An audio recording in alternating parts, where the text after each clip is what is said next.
The impossible language. The discovery that changed everything.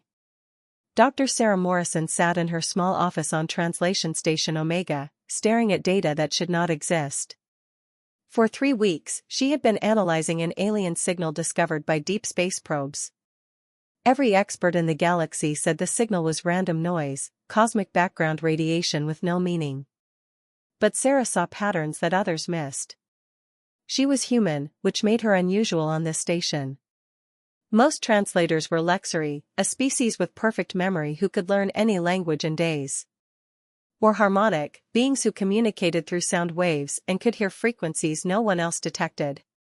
Humans were considered adequate translators, nothing special, but they had one advantage. They were stubborn. When everyone else gave up, humans kept trying. Sarah zoomed in on a section of the signal. There it was again. A repeating pattern buried deep in what looked like chaos. It was not random. It was structured. It was language. But it was unlike any language she had ever encountered. Most alien languages followed certain rules. They had grammar, syntax, patterns that brains could recognize. This language seemed to exist outside those rules. It was as if someone had taken the concept of communication and rebuilt it from completely different principles. "You are still working on that noise?" a voice said from her doorway. It was Kelrix, her Lexari supervisor. He had silver skin and eyes that held the knowledge of 10,000 languages. "Sarah, 3 analysis teams have studied that signal. It is nothing. Random fluctuations in subspace." "It is not random," Sarah said quietly. She pulled up her analysis on the holographic display. "Look at these intervals. They repeat every 47.3 seconds, but the content changes. That is not natural. Natural phenomena do not work like that." Kelrix sighed. His species did not sigh naturally, but he had learned the gesture from humans. It meant he was losing patience. "Even if it is artificial, we cannot translate it. The structure makes no sense. There are no reference points, no way to begin decoding." "There is always a way," Sarah said. She had been a translator for 12 years, ever since humanity joined the galactic community. She had learned 17 alien languages, including 3 that were considered impossible for human brains. She knew that every form of communication had a key. You just had to find it. The obsession begins. Kelrix left, shaking his head. Sarah returned to her work. She began running new analysis programs, comparing the signal to every known language pattern in the galactic database.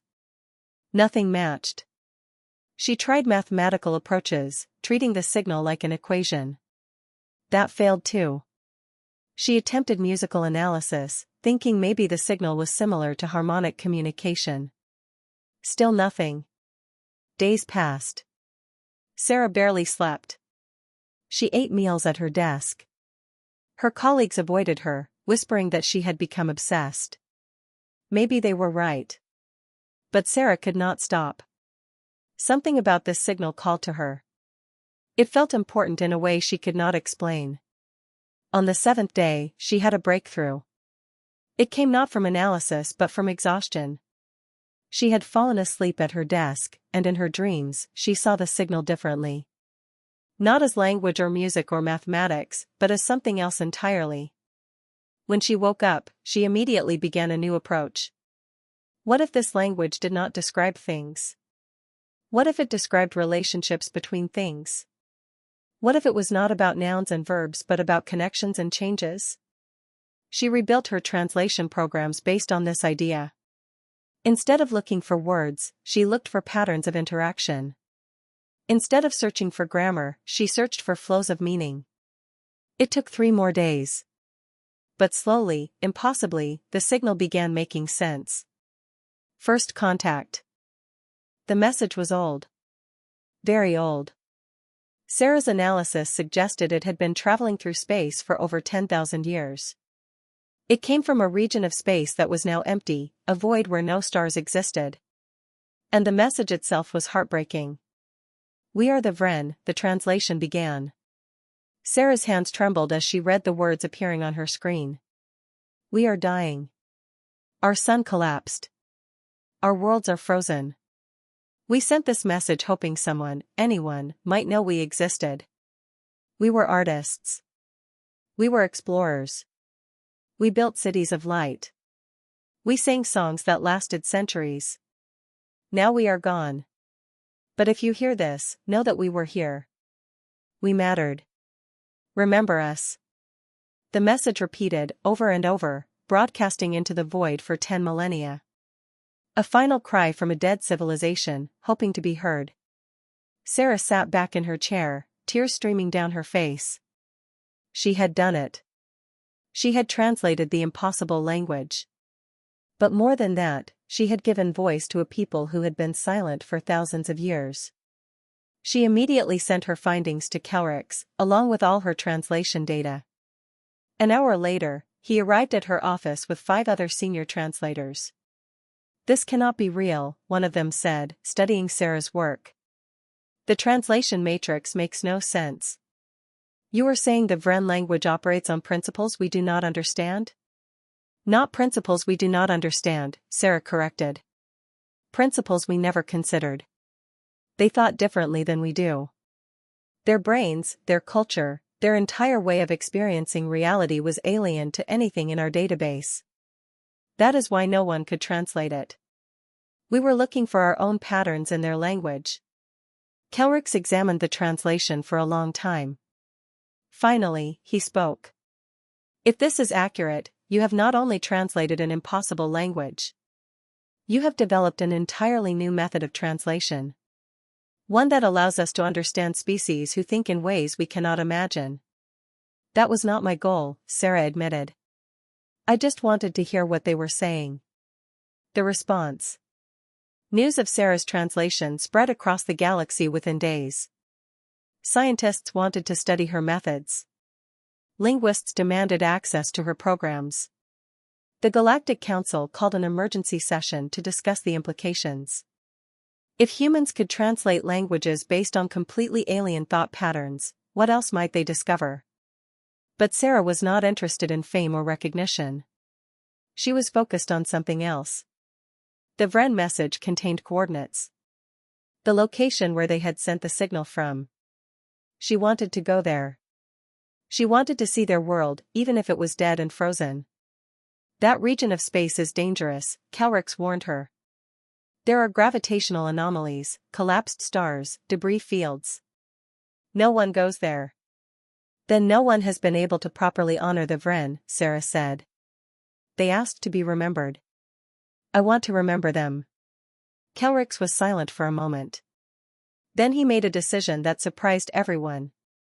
I will arrange a ship. And I will come with you. The Lexari have perfect memory. If we are going to remember the Vren properly, my people should be there.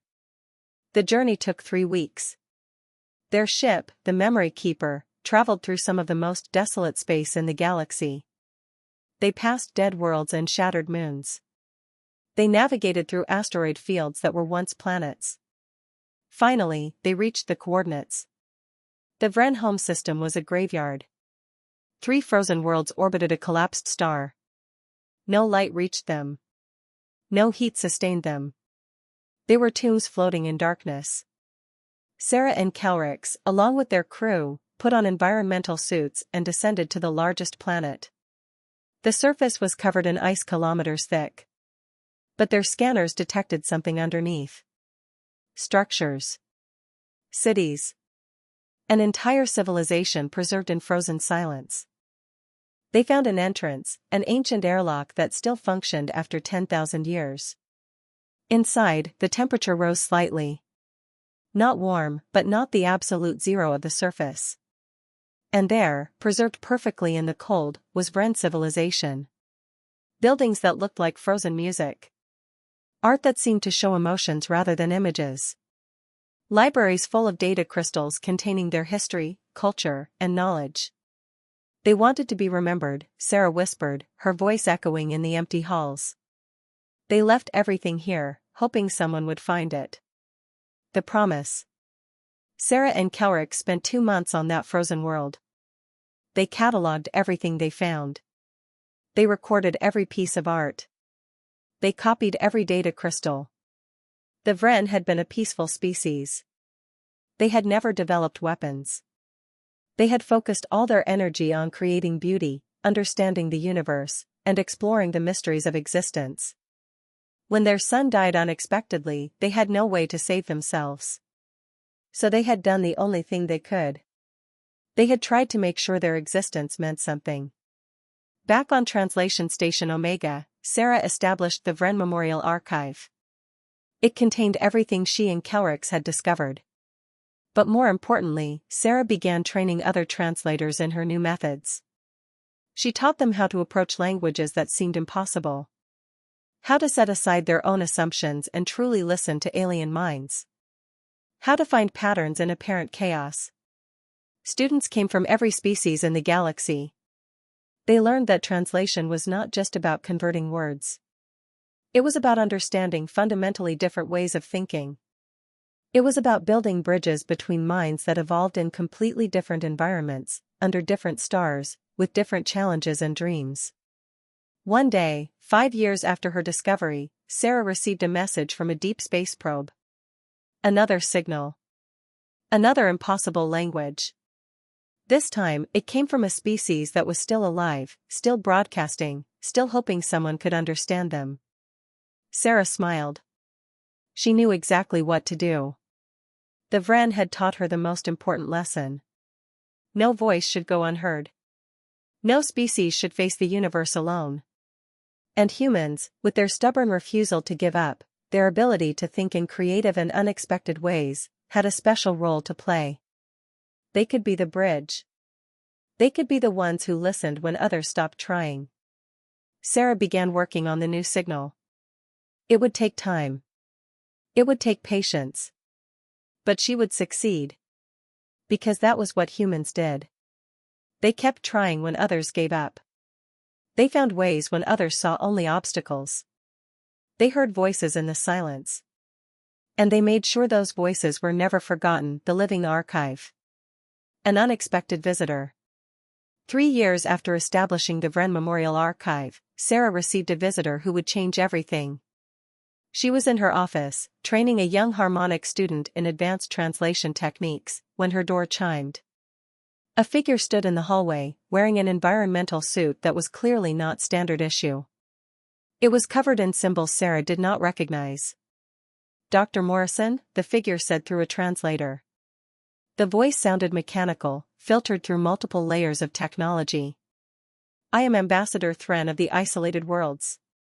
I need your help with something impossible." Sarah invited Thren inside. When the ambassador removed their helmet, Sarah gasped. Thren was unlike any species she had encountered. Their skin was translucent, showing complex patterns of light moving beneath the surface. Their eyes were multifaceted like crystals.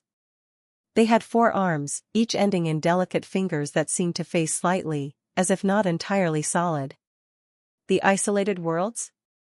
Sarah asked. She had heard rumors of them.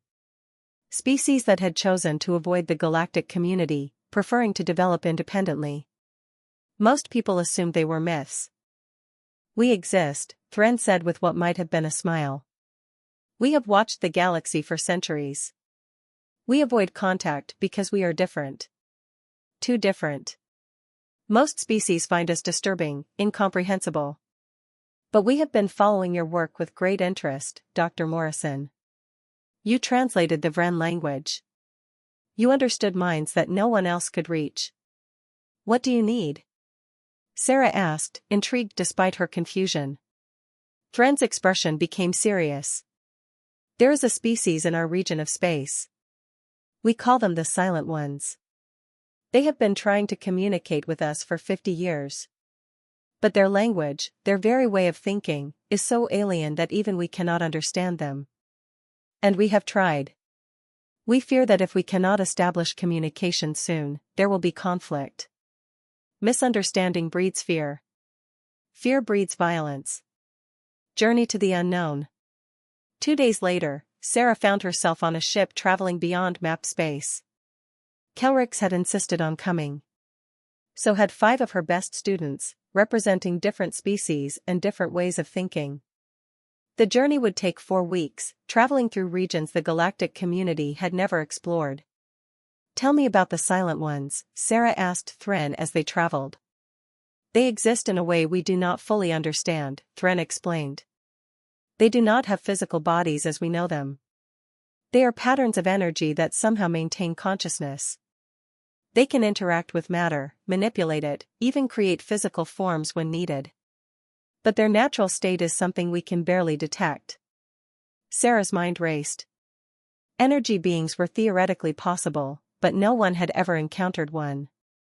How did you translate the language of a being that did not have vocal cords, or writing appendages, or any physical method of communication? "How do they try to communicate?" she asked. "They create patterns," Thren said. "In electromagnetic fields, in gravitational waves, in quantum fluctuations. We know these patterns mean something. We can detect them, record them, analyze them. But we cannot understand them. It is like listening to music you cannot hear, seeing art you cannot perceive." The ship arrived at the edge of isolated world space. Sarah looked through the viewport and saw something that took her breath away. Space itself seemed different here. Colors existed that she had never seen before.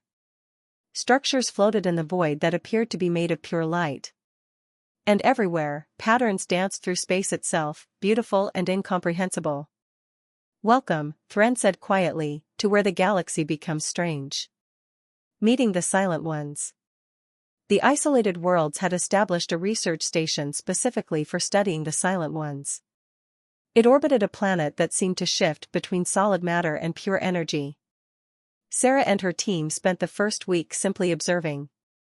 They watched as the Silent Ones created their patterns, weaving complex designs through space itself. "They are trying so hard to communicate," one of Sarah's students said. She was Lyra, a young harmonic with exceptional sensitivity to energy fields. "I can feel their frustration. They know we are here. They know we are trying to understand. But nothing works." Sarah studied the patterns for hours each day. She used every technique she had developed. She looked for mathematical structures, for rhythmic repetitions, for any reference point she could use to begin translation. Nothing worked. The Silent Ones thought in ways that were completely alien to biological minds. On the 8th day, Sarah had an idea. She remembered something from her childhood on Earth. She had grown up near the ocean, and she had loved watching waves crash against rocks. Each wave was unique, but they all followed patterns. Not rigid patterns like language, but flowing patterns like music. What if the Silent Ones did not think in words or concepts? What if they thought in flows? She began approaching the patterns differently. Instead of trying to decode them like language, she tried to feel their rhythm.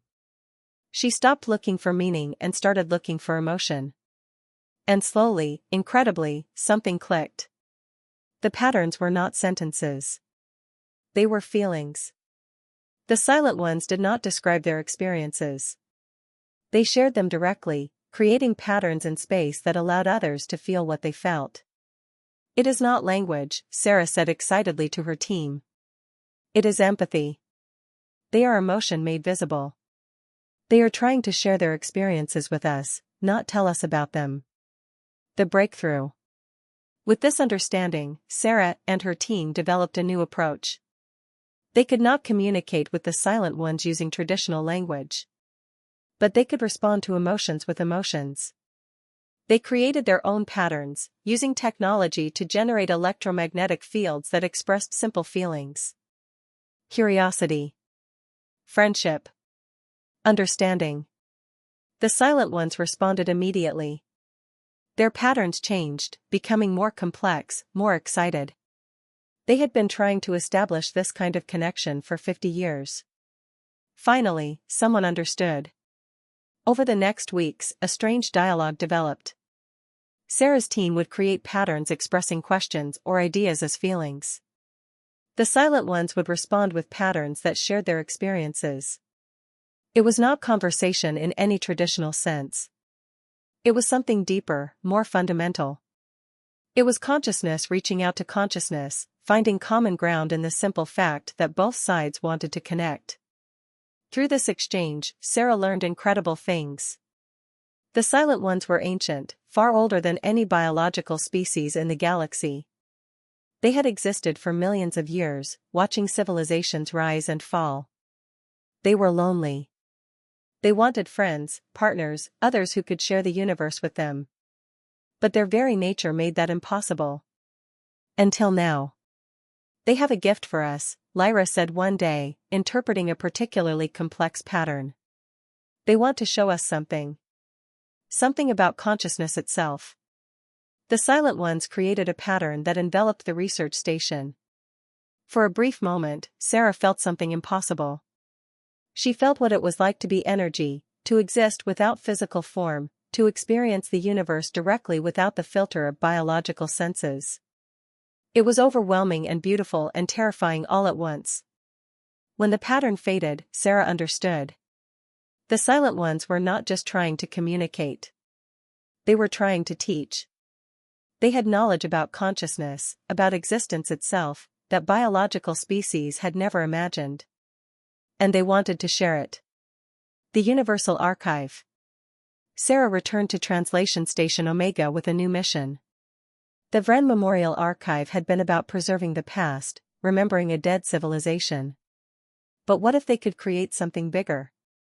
What if they could build an archive that connected all species, living and dead, biological and energy-based, comprehensible and impossible? She proposed the Universal Archive to the Galactic Council. It would be a place where every form of communication, every way of thinking, every type of consciousness could be preserved and shared. Not just languages, but entire ways of experiencing reality. The Council approved the project with enthusiasm.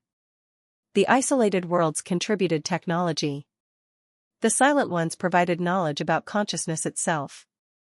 And humans, with their stubborn creativity and refusal to give up, coordinated everything. Building the archive took 10 years. It grew into a massive structure orbiting a peaceful star. Inside, vast halls contained preserved languages, cultural artifacts, and most importantly, connection devices that allowed beings to experience reality as other species did. A human could spend an hour feeling what it was like to be harmonic, experiencing communication through sound waves. A Lexari could experience the emotional sharing of the Silent Ones. Everyone could learn what the Vren had been like, walking through preserved memories of their civilization. But the archive was not just a museum. It was a living place where different species came to learn from each other. Scientists worked alongside energy beings. Artists collaborated across biological barriers. Philosophers explored questions about consciousness that no single species could answer alone. Sarah became the archive's first director, though she insisted on a more modest title. She was simply the keeper. Her job was to ensure that no voice went unheard, no consciousness remained isolated, no way of thinking was lost to time. She trained hundreds of translators, teaching them the methods she had developed. But more importantly, she taught them the philosophy behind those methods. Translation is not about converting words, she told her students. It is about recognizing that every consciousness, no matter how alien, has value. It is about building bridges, not just between languages, but between fundamentally different ways of experiencing existence. And it is about humility, understanding that our way of thinking is just one of infinite possibilities. The legacy. 20 years after translating the Vren message, Sarah stood in the archive's central hall. She was older now, her hair gray, her face lined with years of work. But her eyes still held the same stubborn curiosity that had driven her to translate an impossible language. A young human woman approached her. Her name was Jennifer, and she was the newest addition to the translation team. Dr. Morrison, I just completed my first impossible translation. A species that thinks in colors we cannot see. It took me 8 months. Sarah smiled. That is good. My first took 3 months, but yours sounds more complex. Tell me, what did you learn? That the universe is bigger than I imagined, Jennifer said. That consciousness can exist in ways I never dreamed of. And that humans have a special gift. We are good at building bridges. We are good at refusing to give up on understanding others. Yes, Sarah agreed. That is our gift to the galaxy. Not perfect memory like the Lexary. Not harmony like the harmonics. Not the ancient wisdom of the silent ones. But stubbornness. Creativity. The refusal to accept that understanding is impossible. She looked around the archive at the hundreds of beings from dozens of species, all working together. The Vren sent their message hoping to be remembered. But they gave us something more valuable. They taught us that every voice matters. Every consciousness deserves to be heard. And that sometimes it takes a human, someone stubborn enough to ignore all the experts saying something is impossible, to make that connection. Jennifer smiled. What will you do next? Next? Sarah laughed. There are a million impossible languages still waiting to be translated. Species we have not met yet. Forms of consciousness we cannot imagine. I will keep doing what I have always done. Listening. Learning. Building bridges. Because that is what humans do best. We connect. We understand. We make sure no one faces the universe alone. And in the vastness of the archive, messages continued arriving. Some from living species. Some from long-dead civilizations. All of them hoping to be heard, to be understood, to matter. And there, in that place built by human stubbornness and galactic cooperation, every single one of them was.